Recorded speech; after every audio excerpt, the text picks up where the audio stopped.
Здравствуйте, дорогие друзья!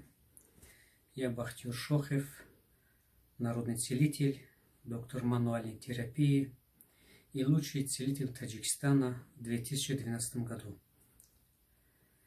Я очень ювелирно вправляю позвоночники, ювелирно освобождаю все нервные корешки и ювелирно корректирую все позвонки.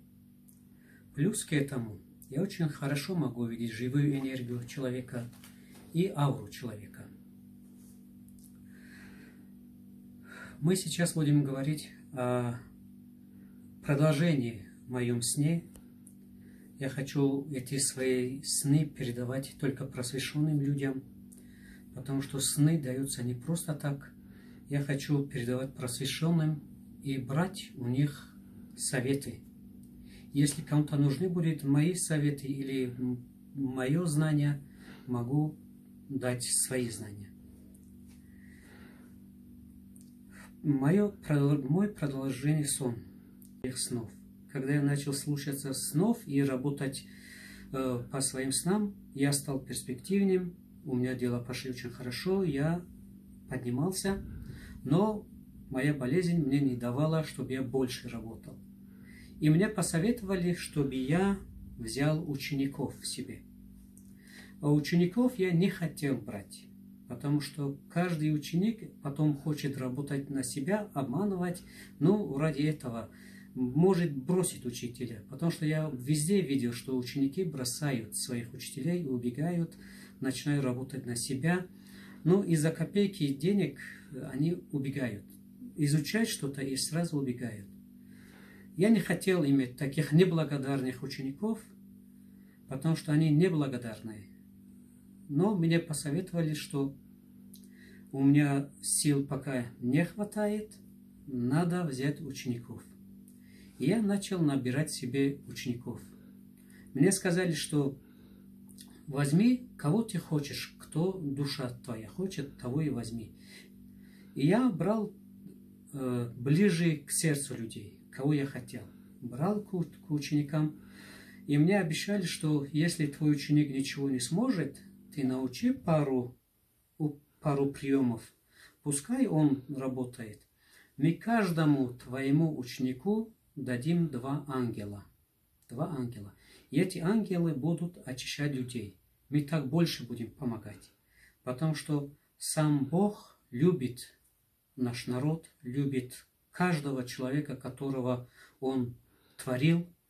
И мне сказали, что во сне говорили, что таджики – это один из древнейших народов, который сотворил сам Творец.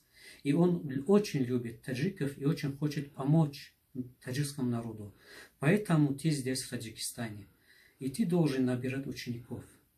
Я набирал учеников, и я видел, что я полностью не учил учеников, а то, что я говорил, смотрел, что люди выздоравливают, ангелы начинают помогать людям, ангелы очищают.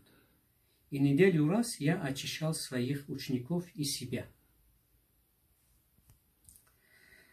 Потом я сказал, что если ученики бросят, уходят, они сказали, что каждый будет отвечать за свои грехи. Если твои ученики тебя будут обманывать, они будут рождаться заново. Они будут рождаться заново в другом теле. Может, будут рождаться в теле животного. Бог их накажет. Отдай все Богу и делай то, что мы тебе говорим. И я начал делать то, что мне советовали во сне.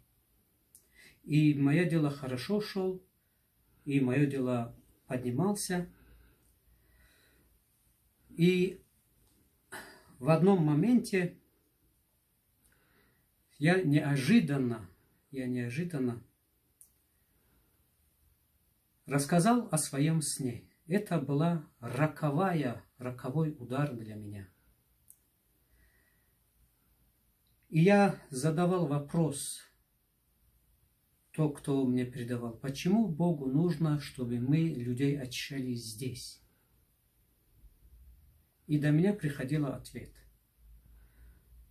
Но то, что было для меня роковой удар, и то, что ответ от Бога мне идет, Это будем рассказывать в следующем нашем разговоре. Потому что это все сон, не надо брать всерьез.